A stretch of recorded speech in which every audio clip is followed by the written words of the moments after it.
اب یہ وقت آنے والا ہے۔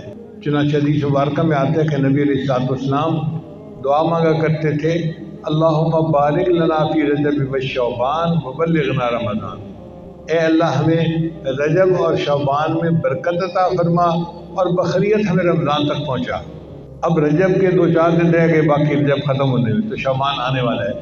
اس کا مطلب یہ کہ ان مہینوں میں ہمیں اپنے مال کی زکوٰۃ ادا کرنی ہے تاکہ ہم پہلے پیپر میں کامیاب ہو جائیں۔ شیطان دل میں یہ ڈالتا ہے کہ اگر تم نے اتنے لاکھ روپے زکوٰۃ میں دے دیے تو تمہارا پیسہ کم ہو جائے گا۔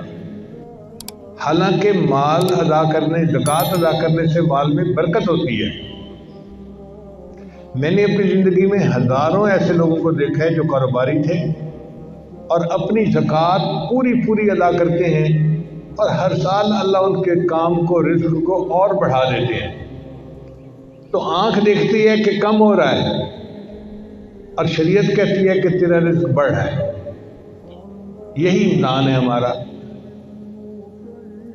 تو کاروباری حضرات کو چاہیے کہ رجب شعبان کے مہینوں میں اپنے کاروبار کا حساب کریں۔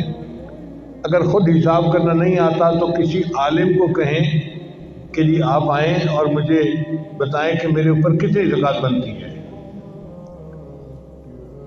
جتنی زکوٰۃ بنتی ہو اس کو ادا کریں۔